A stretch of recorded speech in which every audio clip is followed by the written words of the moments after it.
Hi, I'm Dr. Tamer Yalcinkaya, Medical Director at Carolinas Fertility Institute and a reproductive endocrinology-infertility specialist. Today, I'm going to talk about information couples need to know as they start their journey to become parents. Infertility is defined as inability to conceive after 12 months of unprotected intercourse. However, this definition has been modified. For example, for women over 35, they are advised to seek medical help only after 6 months of unprotected intercourse. And women who are 40 or older are advised to get medical help only after 3 months. Infertility caused by problems in the female partner about a third of the time, problems in the male partner about a third of the time. The remaining third caused by combination of issues in male and female partner, or it may be unexplained. Female factors are usually ovulation disorders, or it can be anatomic problems with the fallopian tubes or uterus, or a condition known as endometriosis.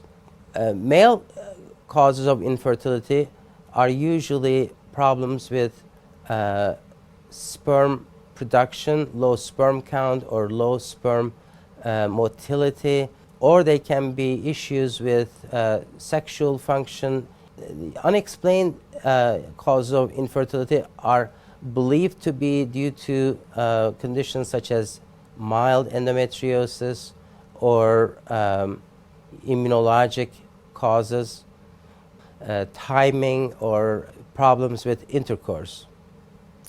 Before trying to conceive, it's very important to know that certain lifestyle factors impact reproductive health and ability to conceive, and not observing these points may actually cause a delay in conceiving.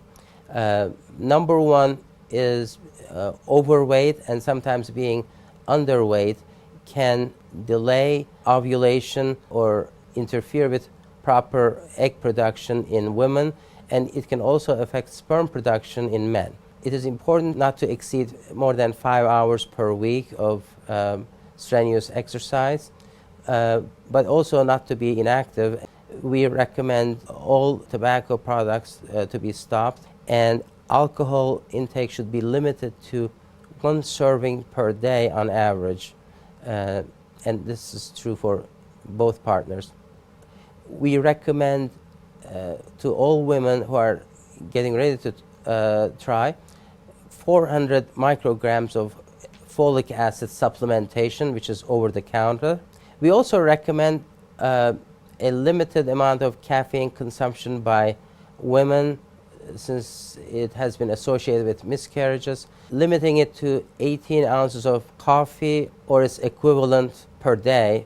Particularly for men, it is important to watch their occupational exposure to toxic chemicals. Also, for people who are taking regular medications for their health problems, it is best to consult with your family doctor or your gynecologist before you start trying, to see what medications should be switched or stopped. Finally, it's important to recognize that use of recreational drugs such as marijuana or cocaine can be harmful. Another point is how to time intercourse. What is the fertile window? A normal ovulation occurs somewhere at midpoint of a 28-day cycle.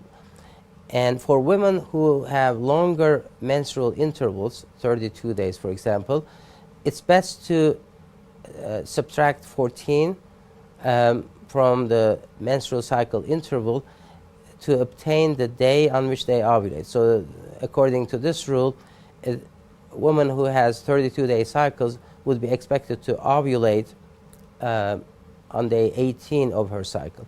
So once we establish the day of probable ovulation, then it's good to have intercourse during a 3-4 day window before the ovulation and about 2 days after the anticipated ovulation. During the journey to have a baby, it's important to talk to your physician, your primary care provider, and also to seek help from a specialist when certain red flags exist in the individual partners, such as previous history of tubal surgery or endometriosis, either in the person or in her family, or prior exposure to cancer agents and such. Thank you for joining me. I hope you find this information helpful as you continue on your journey to have a baby. For more information, please go to conehealth.com/infertility. I'm Dr. Tamer Yalcinkaya. Thank you.